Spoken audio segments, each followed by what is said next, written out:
I'm Jongert of 2012 Architects from Rotterdam in Holland, and yeah, today I'll tell about Recycle City, kind of vision that we have about flow connecting cities and how they might work, what they might look like, and present it at the LYNfabrikken today, 3rd of March 2010.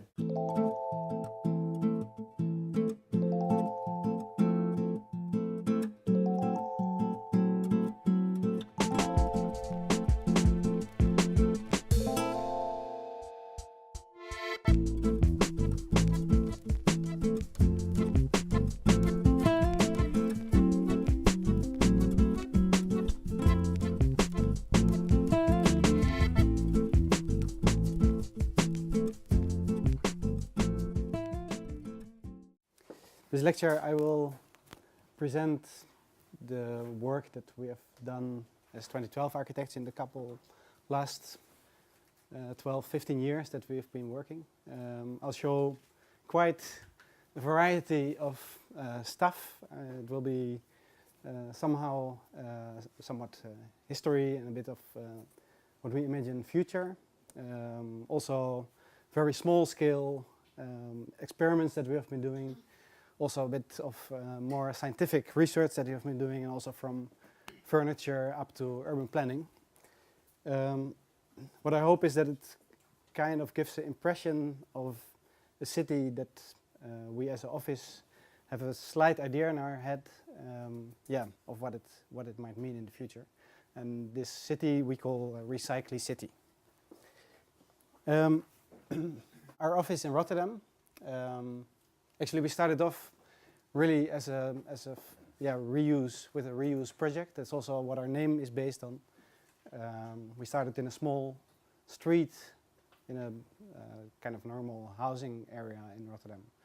And this part of the street was going to be demolished because of bad foundations, and there were like 19th century houses that were demolished in those times. And we made, together with the neighbors, kind of alternative project for the city in order to be able to keep it. And we made a kind of technical solution that would be able to keep it for another 15 years. And the city actually agreed in 1997. And that was why we are called 2012, because it was a kind of deadline for the place where me and my colleague Cesar Pera, that we started the office with, were living, and where we started our office. Well, that was very much in the beginning. Like 3 years ago, we were growing up to 8 people, and now we're with 15, and we moved to another place, but with a kind of similar concept. This is an old Italian restaurant in the really center of Rotterdam.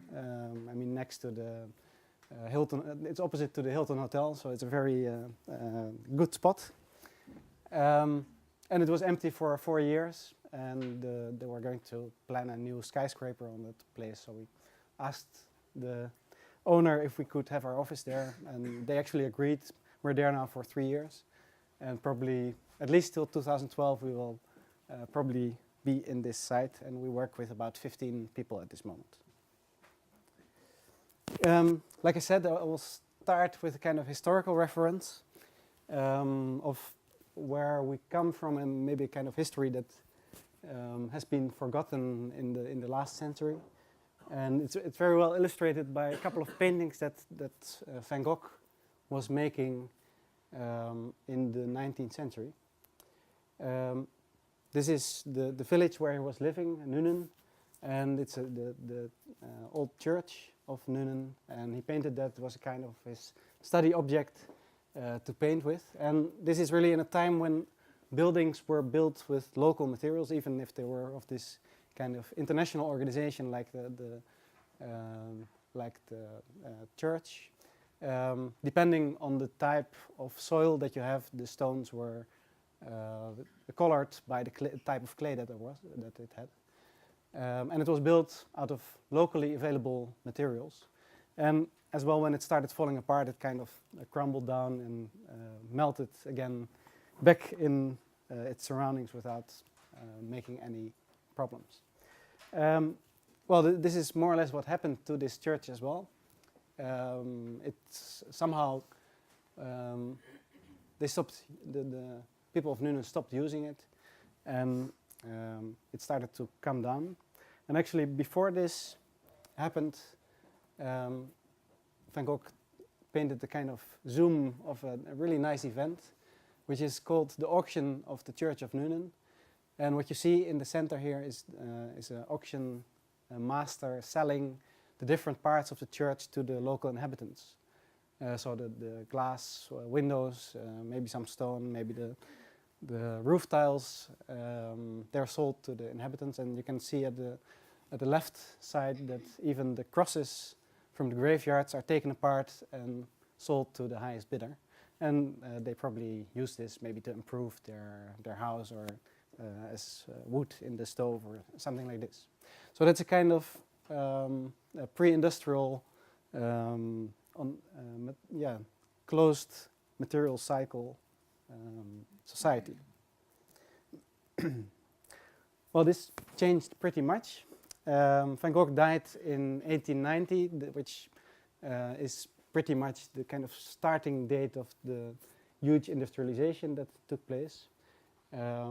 This grew, of course, during the past centuries up to scales like this, where no longer sources of material and use of them, production and so on, are not based on one spot anymore or locally, but they are globally organized and dependent on the cheapest source and cheapest labor, creating an enormous amount of transport and pollution. Also the type of material, like the oil and steel, are completely different types of material. These are pictures by Edward Batinsky, who's photographing these kind of industrial landscapes that actually produce our daily goods at this moment, here in China. As well, what happened with the Industrial Revolution is that waste started to appear. Before, it more or less didn't exist, like I was showing. But yeah, with the new type of materials that have a shorter use than the lifespan of the product that has been designed, you get heaps of redundant materials, like with car tires. Same photographer, Edward Batinsky, that is showing them. What interests our office in this is that this is kind of mono-material landscape. It almost is like a kind of canyons built out of car tires, and this illustrates for us as well the potential that it has. That it's almost like a new type of nature that you can scout and you can get materials from and try to invent new types of functionality with and design your own new products with.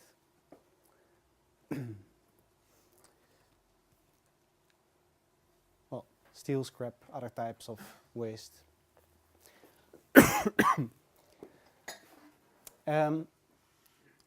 To illustrate a bit what happened is what happened in the industrial time is that actually the cycle of materials being used and reused was cut up. Sources are used, and what you see on the right top side is that there are kind of dumps where waste is stored. What happened in the 1970s is that the big recycling program started being. Oh, I have to actually show something else in this one. Is that what is important is that you see the difference in arrows between the different stages. So from it's a pity now you can't see the titles with it, but it doesn't matter. Is that from the raw material up to the base material, so really in the beginning, it takes a lot of energy to get from one step to the other. And the thickness of the arrow illustrates the relative amount of energy that is needed, in this case for steel, in order to get from one step to the other. And that's mainly based in the beginning.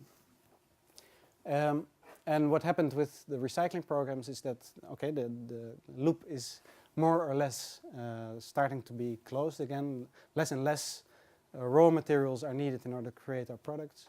But actually still a lot of energy is needed in order to transport it and to, in the case of steel, to remelt it. So we are not so much interested in recycling, but more in what we call superuse, is where we really locally reuse material, look what the potential of a component or a product is, and try to use it as locally as possible, with as little as possible added energy to it. And of course, we cannot completely take out the recycling component, so the yellow arrow will exist, but at least for the products that have a potential, we think it's important to research what can be done with it. Well, that's what we are working on for some time. What we see as a future is more something like this. It's early, as far as we know. If someone has an earlier example, I'm very happy to know about it. But where, for the first time, a product was designed that had actually a second life included in the design for the first use. It's a product called the rolled bottle by Heineken, and it was designed together with the architect Hague. And it was actually meant that after you finish your beer, you can stack them together and create houses with it. It was designed from a kind of really social concept that for poorer communities where there were a lot of waste bottles, actually they could use their waste in order to create their own homes. Unfortunately, only about 20,000 of these bottles have been produced. Some small experiments have been built with it. It didn't really reach this mass production that was necessary to really create it. What was interesting is that they needed 2 types of bottles to be able to build. In order to go around the corners, you also needed 33 centiliter, slightly bigger bottles, and the 25 centiliters were the standard building bricks. Well, like I said, this was designed in 1963. I'm still looking for an earlier example of a product that had this kind of second life included in its design.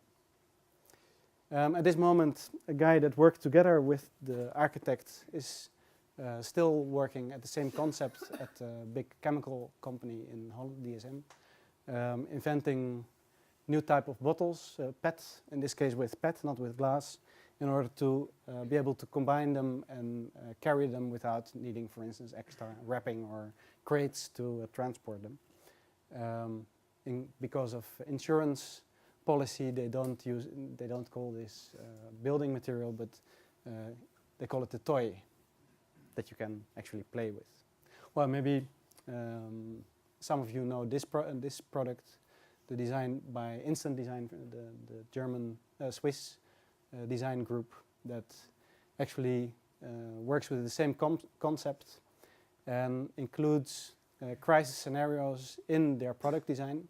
So, like for instance, if a big disaster in Haiti happens, this bottle can be transported there first, providing with water that is needed, and afterwards the bottle can be filled with insulating material in order to provide for the first necessary shelter to house people. And even the foil that is here around the pack can be used. It's a very small picture, but can be used to make it more waterproof. Well, the shape of the bottle is made in such a way that it can easily be stacked together. Well, this is what we consider the future. I think very little product designers or architects or other designers are working with this concept. I think really too little. I think it's a kind of new type of science that still has to be developed. We think that like in 20, 30 years this might be a very much more common way of thinking about our product design, to think about the second life as well, and even third or fourth life. In the meantime, we have to deal with the kind of not so smart products, so the stupid products that have been created in the past 20, 30 years. And there are a lot of them, and there's a lot of waste. So for that we created Superuse, and it kind of, like it was said, we published a book, but as well have a website called Superuse, which is a community for designers and architects, artists that have all kind of designs made with waste materials. But as well, next to that, it shows materials that are available and that no one has a clue what to do with yet. So it's a kind of exchange platform where people can see each other's ideas and get new ideas. So that's superuse.org, which is a quite successful website. We launched it in 2003 and works quite well. Well, the book you can get here. We launched in the same year. And in this year also a film has been made which was broadcasted around the US that actually shows a lot of the concepts that we had.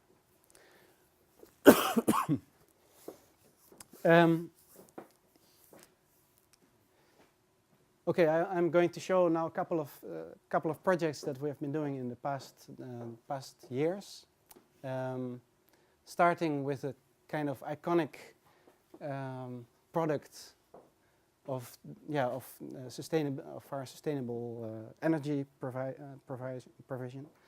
Of course, we like the renewable energy that's generated with windmills, but actually, if you look a bit closer at how are these made, they are maybe not that sustainable. And especially the windmill blades that are on them, they are not that great. They are really a good example of a stupid product that is now spread in large quantities. I don't know if you have, if anyone has an idea how many windmills are here in Denmark at the moment. Anyone? A clue? No. Okay. Well, I know that around 2000, the year 2000, there were about 6,000 of these big windmills, and every 10 years they need to replace the windmill blades because they get small cracks and they don't really have the strength anymore, so they need to be replaced. And actually what they're made of is a kind of composite of polyurethane with glass fiber, and which is really very hard to recycle. So the companies that produce these blades take them in and store them, and okay, they can be recycled by chopping them and burning them and cleaning the gases, but that's of course not a very good way to deal with such a product. So if that's with the 6,000 Danish windmills in 2000, you could think that there are now about 18,000 of these windmill blades somewhere in Denmark collected this year. In Holland, we were not that far in 2000, so we know that we just have, we had 2 years ago, there were 200 of these windmill blades taken back. Here at Superuse, there's one item about it, but it's very small now. But it's a kind of view from Google Earth where you can see those windmill blades because they are like 20, 30 meters long, really huge elements, stored at the factory waiting to be recycled.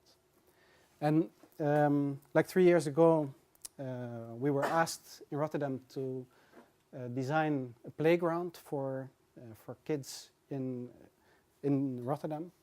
And actually we thought that was a good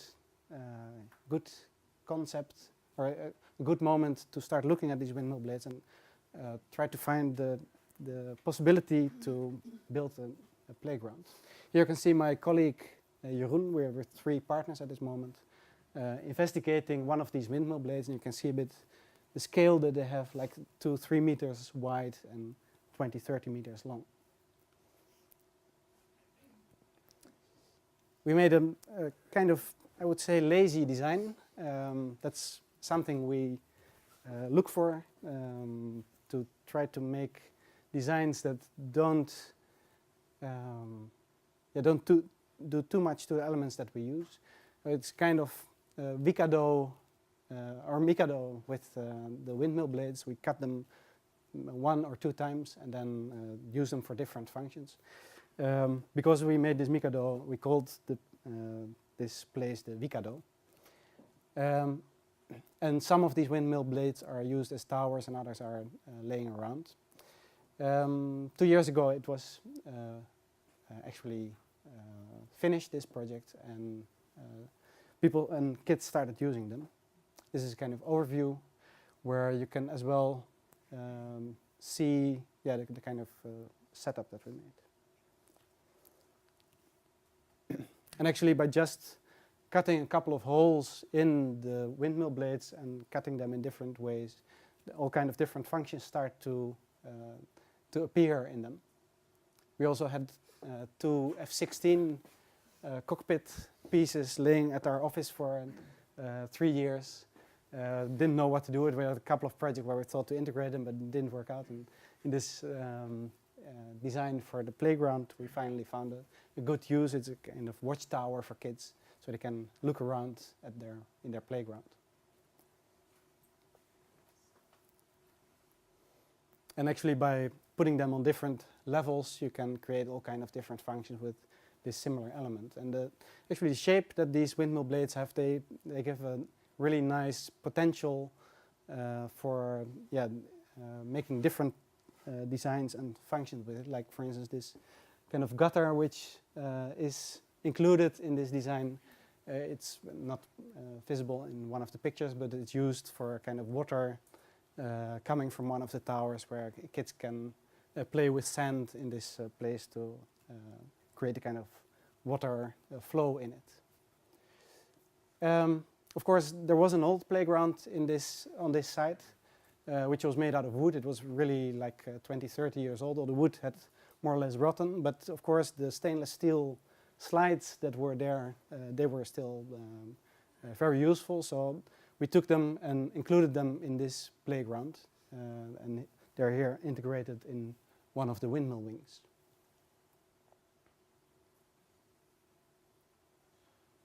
As well, construction-wise, we really carefully looked at what the possibilities of a windmill wing are.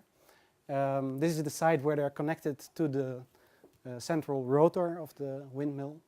There are kind of steel pins sticking out of it in order to mechanically connect them.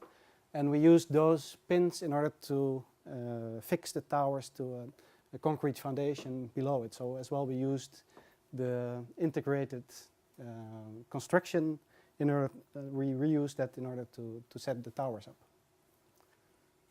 And then maybe the outside is quite nice, but the interiors are pretty spectacular. A lot of architects and designers spent hours and hours behind Rhino in order to create the kind of blobby spaces. We just cut 2 windmill blades, connect them again, and you create spaces like this that are completely defined by the aerodynamic designs that originated these windmill blades.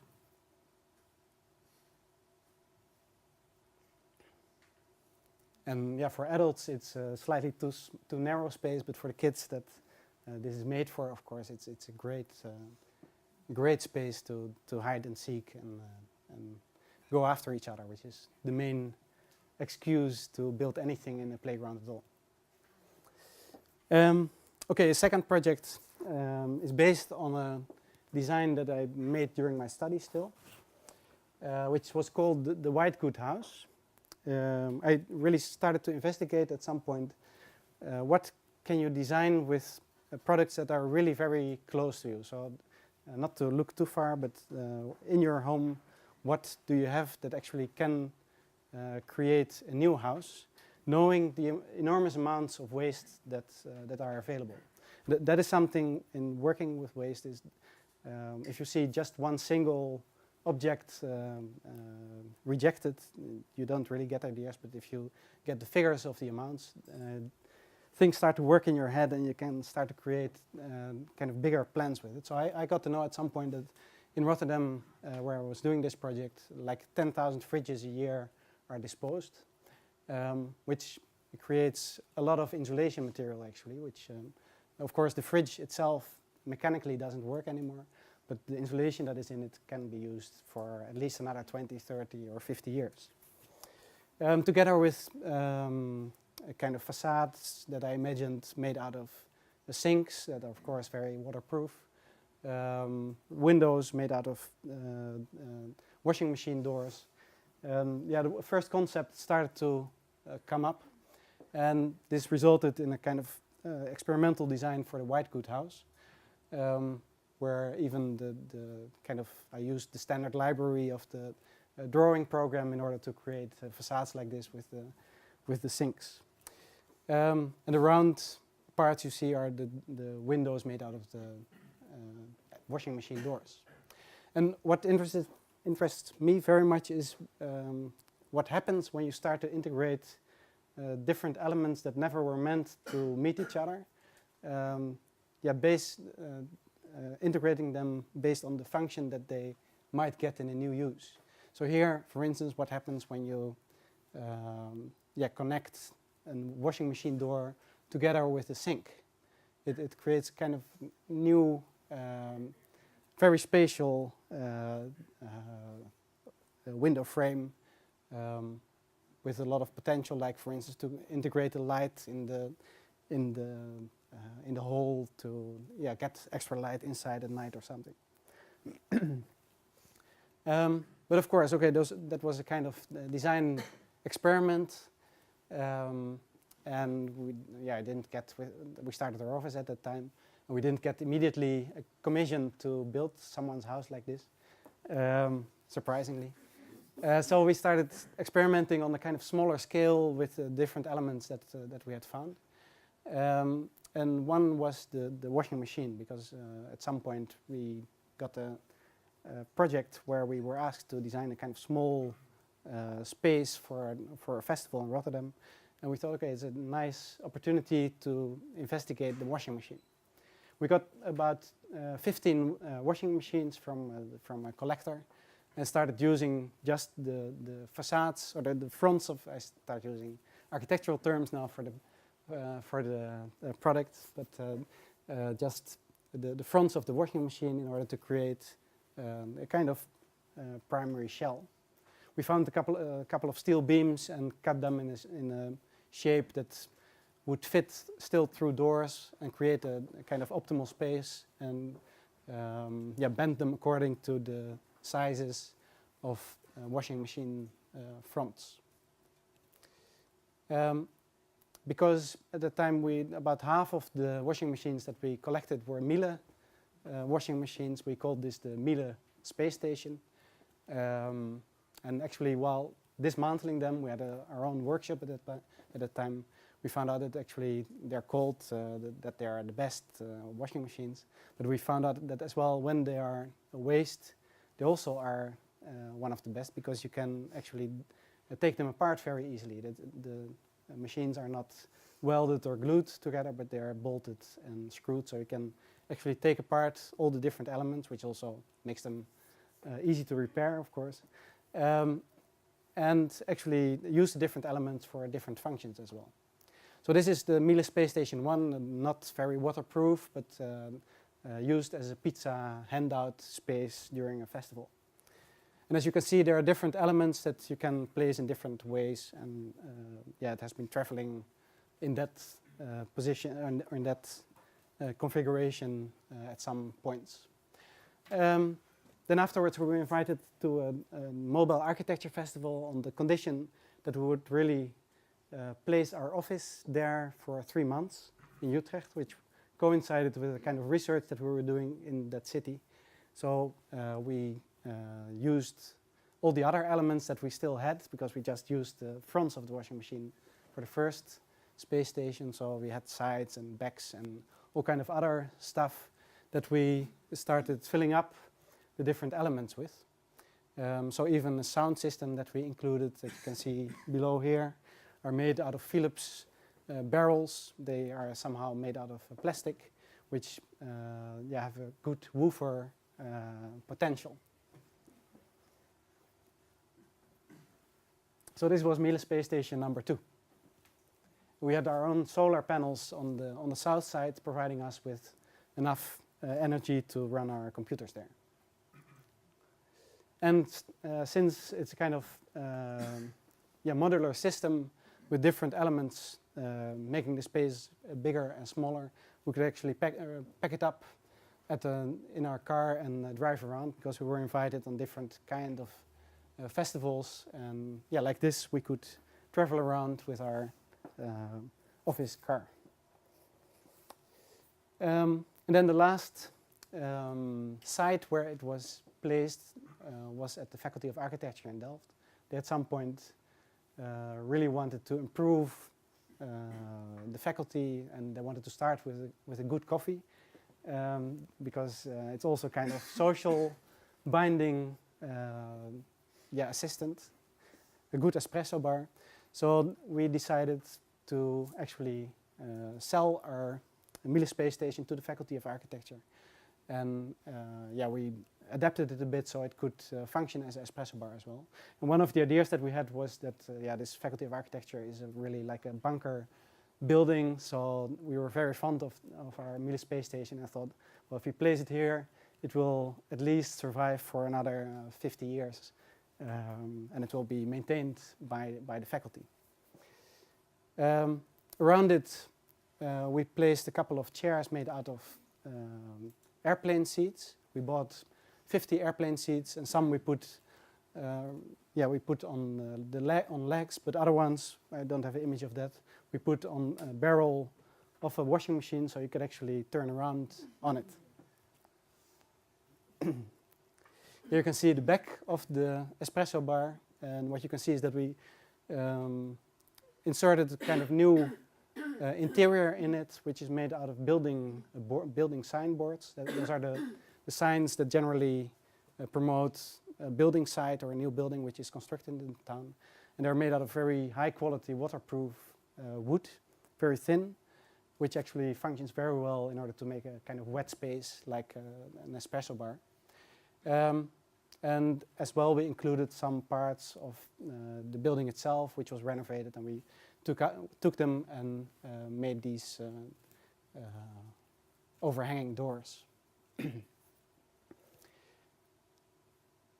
And since we had these airplane seats, we actually as well collected, of course, the seat belts and the grips of those, or actually the locks of those seat belts we used in order to make the grips for the handles of the drawers. But of course, you could also make a normal belt like this. Create them out of it. You never need to wear a seat belt in the airplane anymore.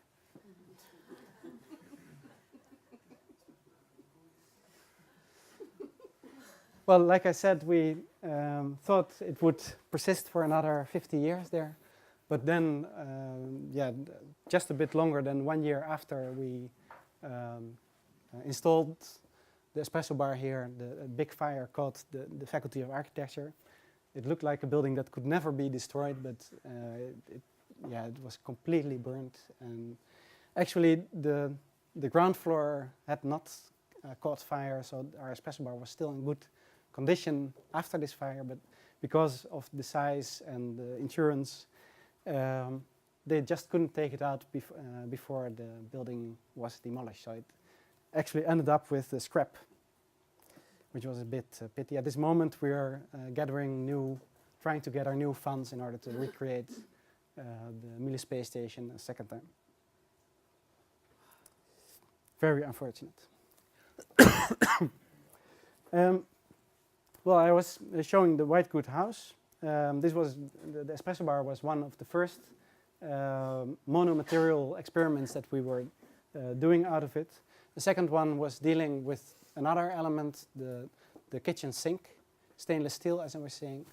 And at some point, we were invited on a theater festival in Utrecht in order to create a kind of central space in the square for them, which would provide a kind of collective space for people visiting the festival. This is when it was under construction. And what we did was to create a couple of building elements out of kitchen sinks that made it possible to build such a construction and afterwards take it apart and put it at another place. The roof was made out of kind of collectors for rainwater. So the water was then afterwards collected in order to provide for water for flushing the toilets on the terrain. So it was a kind of really water-inspired project like this. Then, of course, after the festival, we took it apart. Some other festival wanted the kind of installation, so we reorganized the modules and made a cylinder out of it. And one of the last ones is here in Dordrecht, a city close to Rotterdam, where we turn it into a space in public space. The former ones were really like temporary art installations, so the regulations and the restrictions were not too strict on us, because there were also people watching it all the time. But of course here it has to be to survive at least for 2 to 5 years independently. So we had to fulfill all the kind of construction necessities that are needed for a space in public space, which is interesting for us because it helps developing this material into a product that might be used into architecture, and that's what we are doing mostly. Is first to use an element like this in an art project where the restrictions aren't too big, and then seeing what the potential is and developing it further on up to a product that might be used into buildings. Well, that's what happened here. This is a space that's an exhibition space for artists, and every 3 months a new artist comes and installs a new artwork inside, and through the small holes you can actually view from different angles the artwork that is inside. What is nice that even in this one you can take apart the elements and completely dismantle it and still use the kitchen sink as a kitchen sink. So we didn't drill any holes in the surface or glued it so it can't be dismantled anymore. You can still, if someone would need it in the end, after 5 years, take it apart and use it again in a kitchen sink. That's what we think of the kind of future use as well.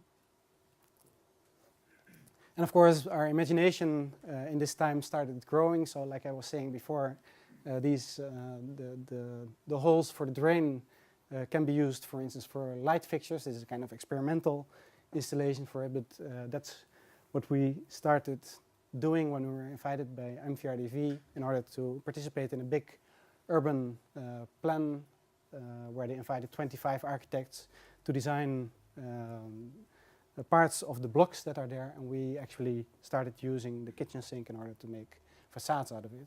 And that's where this material starts becoming interesting, is that something that is maybe slightly dented or not identical, but has a kind of shiny surface. When you start to use it in really large quantities, it gets its own new aesthetics, which starts to look like kind of a silver block, which due to fantastic weather is not completely visible.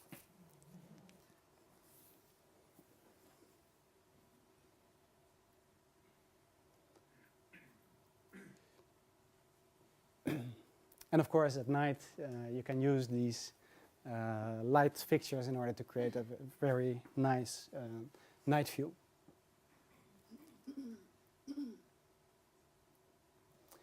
Well, okay, these are all kind of elements that may have a, if you look very carefully at them, they may have an aesthetical value if you are very optimistic.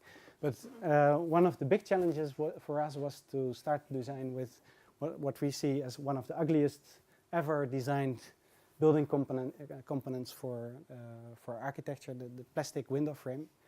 I don't know how it's considered in Denmark, but in Holland, a lot of cities have been ruined by renovating buildings with these window frames. Actually, the idea that I have is that the product itself can't really be ugly, but that it's more like the context in which it is placed and the relation that it has to where it is placed, which makes it ugly. So what we try to find is kind of new configurations in which even this plastic window frame starts to create its own, to be used optimally in an aesthetic way. And one of the first experiments where we could use this was when we were invited for an exhibition in The Hague to show our super-use concepts. At that moment, one of the famous buildings in The Hague was demolished. Very unfortunate. It was not that bad, considered one of the ugliest buildings in Holland in 1 year. The Zwarte Madonna, as it was called. It was taken apart, so we actually went in with a team and bought 50 of the window frames, took them apart and started experimenting with them in new configurations in order to create vitrines to show the different works. Because next to our own super use, we also thought it was interesting to show lightness and cradle to cradle as two kind of sister concepts that have something in common but also differ a bit, to put our super use a bit in context. Well, this is what it resulted in, this first experiment, where these window frames start to create a kind of new structure by itself. The lightness part had a slightly different build-up. And for cradle to cradle, which was, this was 2007, there were just really like 5 or 6 products licensed under cradle to cradle at that moment. So we had a very small cradle in which we could show them. And at that moment I thought that actually the bottle was also under cradle to cradle. I'm very happy to have 3 of these Heineken bottles. Actually now I think it's a bit more cradle to cradle doesn't deal with really secondary use without recycling, so it doesn't really fit there. Well, this was the exhibition in The Hague, as it was there for 2 months. After that, of course, we took it apart, recollected it, and started using it in different projects. So here there's a fund in Amsterdam that had a big event for half a year and asked us to redesign their interior space. So we made a kind of new experiment with these window frames, now starting to use color as well in them. And actually what happened is that people could present their projects and get here within 5 hours if their application for a fund was granted or not. And even the table, the meeting table for the board was made out of one of these window frames. And actually by just opening 2 of the side windows of this window frame, the legs are created, as you can see right here. It needs some reinforcement with steel, but actually the basic principle is made out of the window frame itself. And it creates, with light on top of it, a great shade on the floor as well.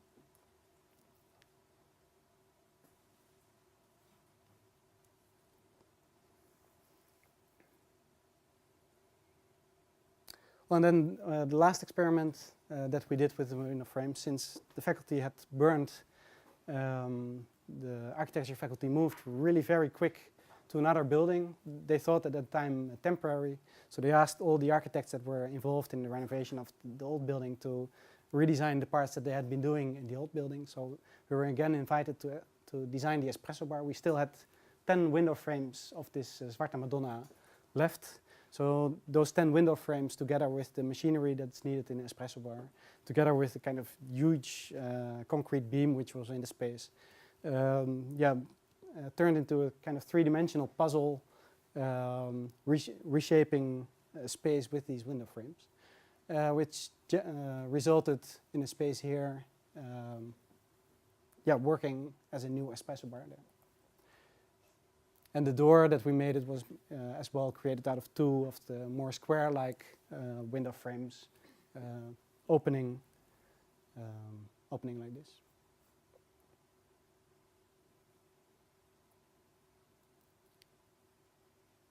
Actually, at this moment, they have decided that this building is so successful, and due to the economical crisis, they don't think to start to realize a new architecture faculty, so they will actually stay here. And this Espressobar will probably survive much longer than the first one that we made. At least I hope. well, these are also kind of smaller experiments that we have been doing.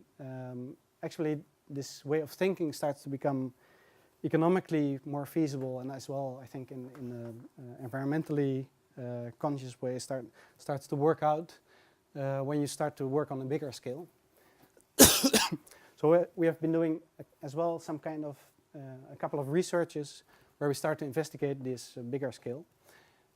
This is one of the blocks that we have many of in Holland, and they're mostly demolished because they don't really fit with the current need for housing, and they are not well insulated and technically don't work, as they say. And they demolish them, and of course many of them are have these plastic window frames installed. In one district close to Rotterdam, we investigated that about 40 of these buildings were going to be demolished, which result in something like 12 to 20,000 square meters of these window frames. And actually we think it's interesting to locally improve buildings with buildings that are taken apart. So that very close by we take these window frames and improve another.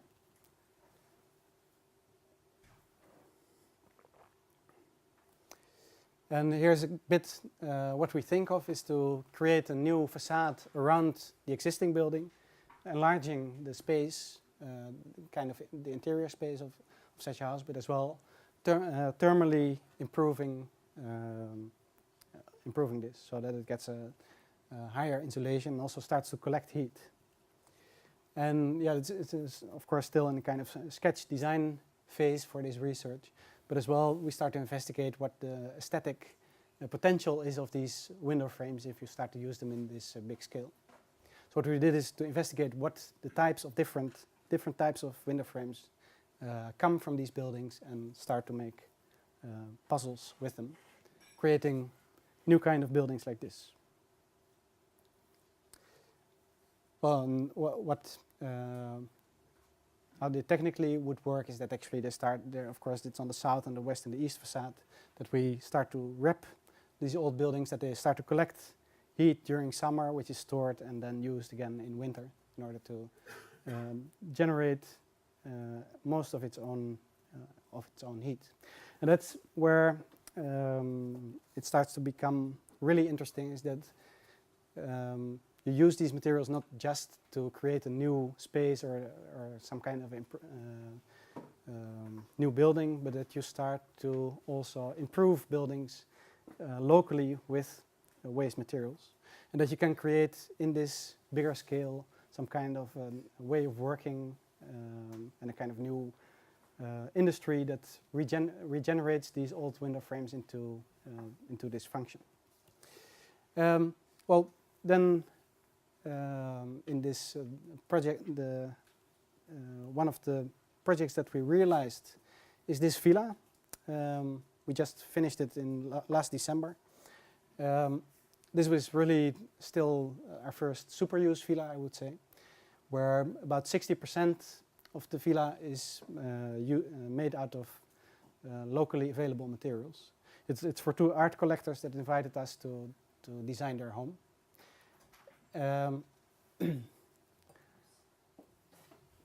What we do generally when we start to work is to create what we call a harvest map.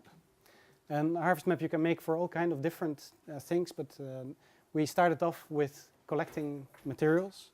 So a harvest map shows in the vicinity of a building project what kind of materials are available in order to constitute your project. And what is interesting with technology of today, when you start to do this on internet, is that you actually can connect different suppliers of material and have enough window frames for a facade, for instance, from maybe 6 different suppliers in the neighborhood. Well, for this one we did it still completely manual. So we drove around looking for different companies, actually entering from the backside of a company, asking them what type of waste do they have, and from that designed their villa. And one of the big elements that is used is this machine. Enschede, where this house is situated, was a big industrial site for textiles. Of course, before all the textile industry moved more eastwards, first to Turkey and then now to China, all these machines became derelict, and there are a couple of companies that started collecting these machines, maybe as spare parts to sell them, but now mainly as scrap steel. And we bought one of these machines to function as our primary construction for the villa, because there's enough steel in it and all kind of different measures to start to make something like that. This is how it was stored at that place. Different types of beams. We made a sketch design, but found out that with this type of steel we needed to, because they were 10 centimeters, the span was something like 10 centimeters shorter than the span that we had designed in the beginning, so we adapted a bit the design to the type of material that we got. Well, it was cleaned and repainted and then delivered to the building site. And actually in the back you can see the Miele Space Station, because it served as the hut for the contractor for a couple of months as well, but then insulated like a real space station. This was just before it went to the Delft faculty. And about 90% of the primary construction of this villa is made out of that machine. Then the contractor as well, when working there, he found out that a couple of buildings were going to be taken down, so he collected wood out of it for beams for floors. And also the floors and ceilings are made out of wood coming from a building like a kilometer from it, including the insulation material that was installed in it. And maybe in this slide you can see this machine here that was used in order to construct the steel and put up the insulation and the kind of secondary construction in it.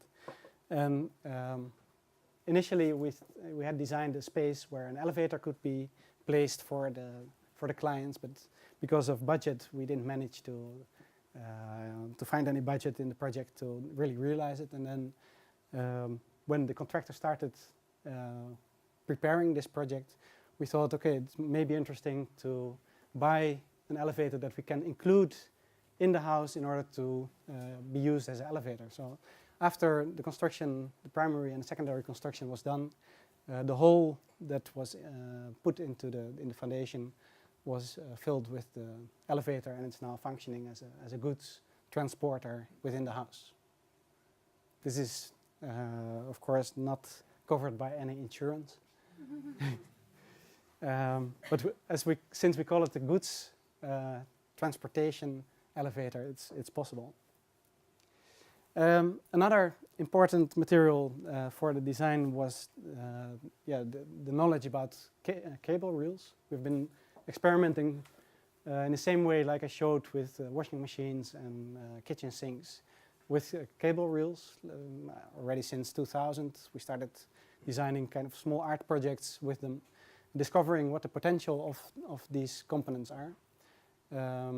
And especially the small wood which is inside started to really inspire us, because it all has the same size. It has a kind of curved surface, so it has a kind of same quality, and there's quite a lot in every cable reel. So there was a factory like 10 kilometers from the construction site of the villa, where we claimed about 200 of these cable reels, and the contractor took them apart, collecting the wood of these inner barrels. At this factory alone, they have every month 200 cable reels that are wasted because of the big wheels. They stand in water and start to rot a bit, so those are rejected. It's really enormous amounts that get chopped into small pieces and either burned or used maybe as paths in parks and so on. But we thought, okay, that maybe we can use these beams in a kind of more direct way. Here the wood is collected. It is like 30 square meters of facade being collected and transported to to a place where it is improved before mounted to the facade. Well, this is the finished stage last December, where the exterior is completely ready.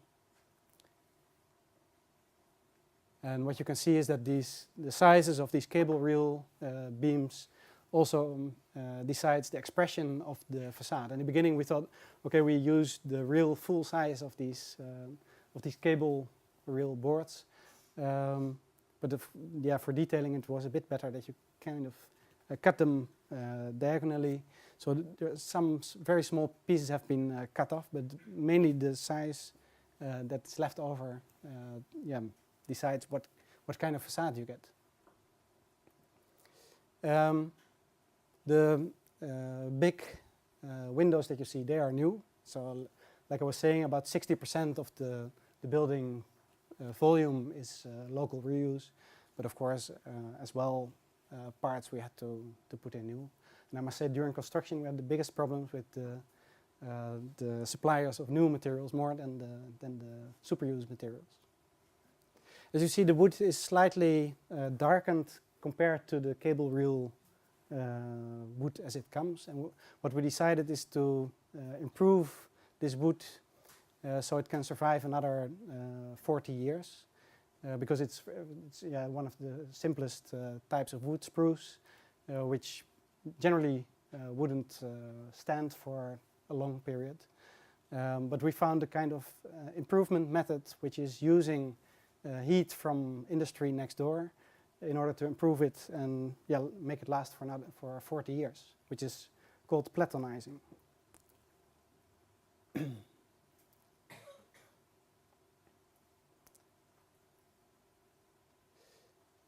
As you can see, the curtains are closed, and this is because the people just moved in, and the whole house is packed with boxes of their moving. And of course, we needed pictures for the architecture yearbook, so we decided to close the curtains here. If you look very carefully, you can see the big cracks here. Well, in the beginning, in one of the first designs, we had made all kind of curved surfaces because that's possible with these curved boards. In a vertical direction, but in the end, we decided to make everything pretty straight. There's one point where actually the facade curves in and becomes a wall for exhibiting paintings, and that's where, more or less the original shape of the cable reel is coming back into the construction.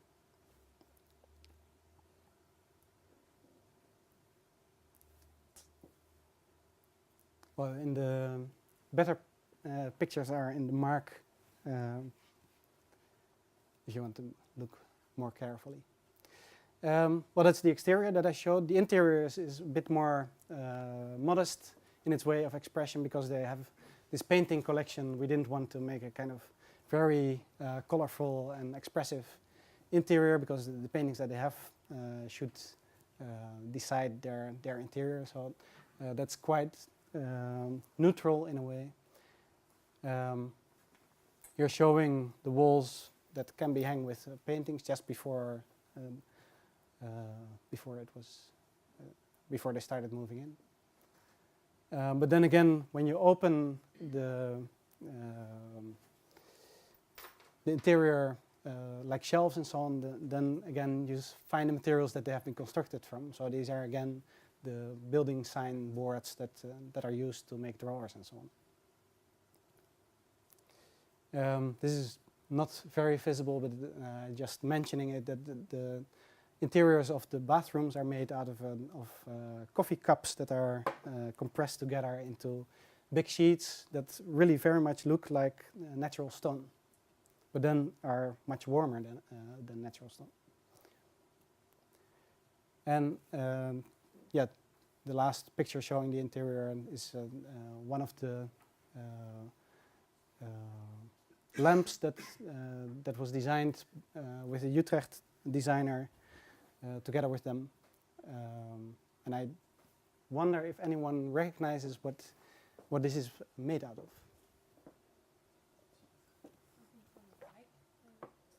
bike. No, it's not from a bike.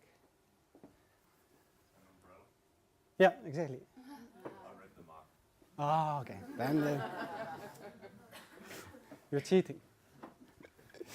Yeah, no, it's indeed. Yeah, I mean, there are every storm or every time when it rains, there are many, many umbrellas that are blown by the wind. And Stefan Lehner, that we worked with for this lamp, he actually made a note to people telling them to hand in their old umbrella and put it in his mailbox.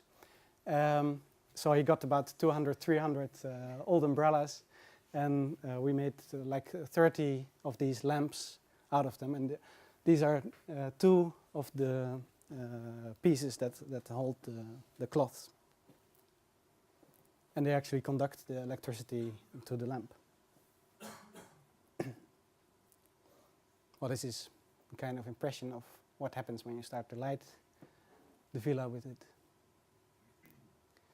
And then I must say that for a long time, like all the experiments that I've shown so far, we have done that a bit with, from our own minds and not really making any calculations whether it was really an improvement to a way of traditional building. So we thought that realizing this villa, we should start to calculate a bit what really the effect is. And for like two building elements, we could start to make this calculation. So one of the interesting things, for instance, is because it's most known, are the emissions of CO2 gases for here the cable reels compared to new wood. So if you would make a kind of comparable facade out of new wood, that creates like 20 times more or 15 times more CO2 emissions. And for steel, it's even much worse. That this is the graph showing the emissions for reused steel, including the 10% new steel, and the if you would make it out of completely new steel. But of course, these CO2 emissions is just one way of calculating it. There's other greenhouse gases that give slightly different graphs. Also, what we find interesting is embodied energy. I don't know if you know this term, but it's actually the energy that has been put into a building component in order to make it fit for its purpose. And there you can really start to compare the energy that you still have to add to a building component in order to make it, to give it its new life, or the original. If you would make it out of completely new, and especially for steel, you see a big difference. There, for wood, it's not so. The difference is not so big. And one of the kind of conclusive ways how to calculate the environmental impact of your building component is the EI 99. That's something that includes footprint and gases and so on. And there, that's a kind of way how we decide in our office whether it's really useful to start to reuse a product or not. So actually, without having too much knowledge, we were very happy that after making these calculations, it also gives improvement to the way of building. Well, then I quickly show a project that we are now working on, which is a 3,000 square meter reuse center in the south of Holland, where we won a competition, in which we are going to do in a similar way, using window frames as a facade.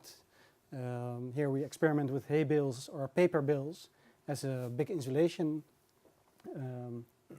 facade. Containers that actually collect the stuff from the place where the company is based now, move it there, unpack it, and actually work there. And after they're moving maybe again, they can again pack it and move to another place. And a roof that is installed with an energy roof that actually collects heat that is stored in the poles. As well, here we include, not so visible, but a big windmill wing here not used to create energy or for a playground, but yeah, okay, it is a stand for a small windmill, but also it collects water from the roof to be used as grey water, so it's a kind of storage tank and a signpost. And this is to be the construction should start by September this year. Just quickly go through the kind of bigger scale that we have been working on actually since this year, or since last year, because of course the concepts we're working on are mainly based on material cycles. That's what we have focused for the first 10-12 years of our practice. But in the beginning already we thought it's much more interesting to look as well at all the other flows that constitute our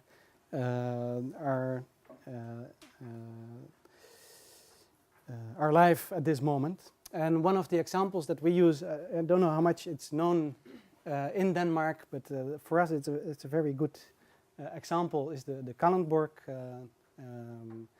example, which is one of the first experiments with industrial symbiosis or industrial ecologies. In Holland there even is now an education master degree based on that kind of concept, where actually a city starts to work as an integrated system. So actually flows of waste and sources are connected together, and one company is connected in such a way that it actually transforms waste from another into a useful source for another.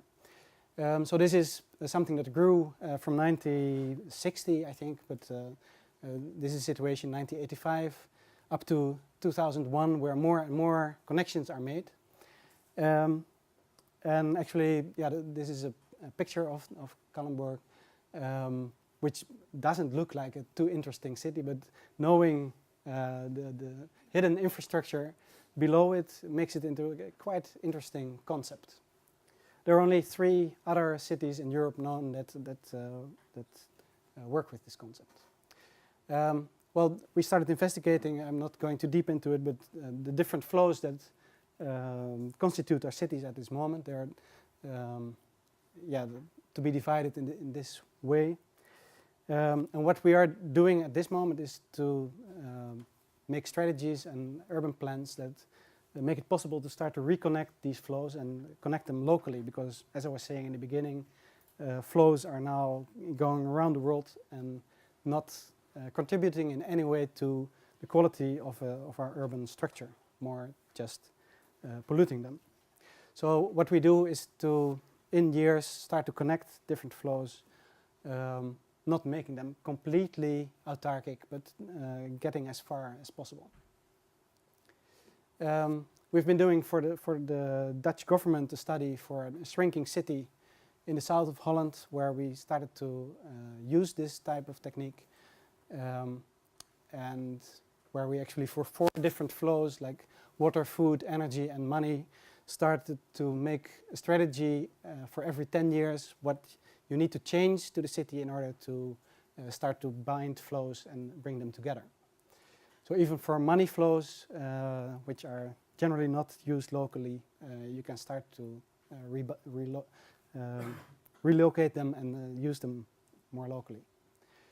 Well, what we want to create is a kind of what we call metabolism, kind of district metabolism, where exchange of all kind of different flows is going between the different actors, some existing and some new that we add. So here's kind of the existing urban tissue, and because it's shrinking, we think to add a lot of soil that can be used for growing food, because that's something that you actually very easily can include into urban tissue. And for instance, one of the examples that we do is that we fill spaces between building blocks with greenhouses, where as well you start to save energy, but also as well can start to grow your own food that is produced by local people and sold and consumed. And what we made really calculations of all the different types of flows, and to kind of make a more balanced way between what is going in and out into a region.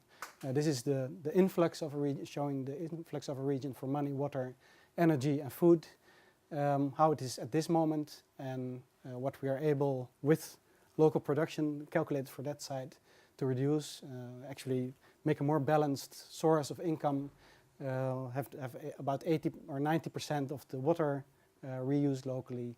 Energy can be like 50–60% produced locally, and food as well, like 80% generated on site. And to actually finish this lecture off, at this moment this is an image of the pilot site, which will be launched in I think 2 weeks, where we actually show the instruments, the strategies that we have developed on the level of the urban design in order to create more symbiotic cities and districts. And well, that's what I want to conclude this lecture with, hoping that it gives some ideas of what future cities might work, how they might work, and maybe give some impressions of what they might look as well. Thank you very much.